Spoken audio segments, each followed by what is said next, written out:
I'm joined today by Avril Coleman and Stacey Andrews with Inclusion Lloydminster. Thank you guys so much for taking some time with me today. And now you guys are focused on a bunch of things, both locally and nationally. But first, can you take me through what you guys focus on at a local level with Inclusion Lloydminster? So Inclusion Lloydminster is a nonprofit grassroots local organization that was founded 64 years ago by parents of children and adult children that have intellectual or developmental disabilities. So we've been around our community for a number of years, and we really support and advocate for and with individuals with intellectual or developmental disabilities to have a good, inclusive life in community. So what that means is for individuals to be able to, grow up at home with their families, for families to have access to the right supports at the right times to support their children to grow, develop, and be a part of their family just like anyone else. And one of your main focuses right now is Bill C-7. Can you tell me what Inclusion Lloydminster's concerns are about the bill? Before we get into discussing the bill, I just want to be clear that we aren't debating medical assistance in dying. Medical assistance in dying is a legal right for Canadians, and we fully appreciate that it is a sensitive and deeply personal topic. So our concern as an organization lies specifically with Bill C-7 and the changes to legislation that this bill will bring. So we would need longer than a few minutes to fully unpack this topic.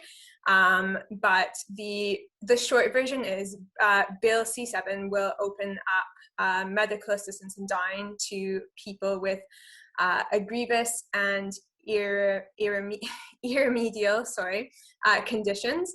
And that has been defined as an illness, a disease, or a disability. So ultimately, a disability will be enough for an individual to end their life with assistance from a medical professional if it is deemed that their suffering is intolerable and unsustainable. So that said, we know that individuals with disabilities are amongst the most marginalized in our society. As advocates for individuals with developmental disabilities. On a daily basis, we are seeing individuals being turned away from essential services and not being provided with the supports they need to live a good life and a life with dignity. So at the moment, we're still working toward the full inclusion of individuals with disabilities in our community, and for them to have the same access and opportunities as anyone else in their day-to-day life. And more than ever, we are seeing individuals and families having to fight just to receive the bare minimum supports.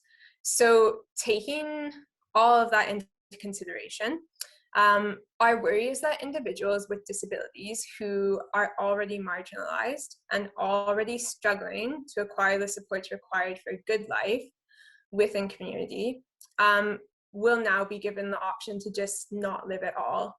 And what message is that sending?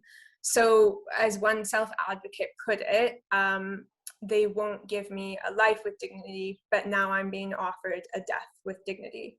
So the question that we have to ask here is before offering this option, have we as a community and as a society done all that we can do to minimize suffering in the first place?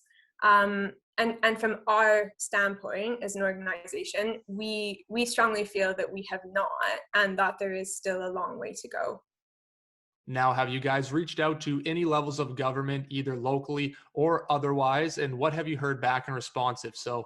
We are supporting families to have connected last fall to their respective MPs to bring it to their attention about the bill. And then most specifically the last while, because the bill's sitting at the Senate table, and we've encouraged families to reach out to their provincial senators to express their concern over the bill. Now, bringing it back here into the community, what other issues is Inclusion Lloydminster focused on here in the Lloydminster area? We have been sharing information regarding the bill on our Facebook page, and I would say that that's a good place for people to start if they are wanting to learn more. I would also recommend visiting the national organization, Inclusion Canada's social media pages. They've been working really hard to get information out to the public about the bill, and they've got a lot of really great resources. I would highly recommend people watch the testimony videos on their YouTube channel.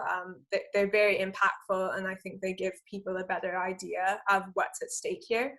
And as Stacey mentioned, alongside the provincial and national organizations, we've been calling on our networks to contact their local and regional senators with their concerns about the bill. And if people do want to get in contact, either for more information about the causes or to get involved with Inclusion Lloydminster, I assume social media or the website are the best way to get in touch.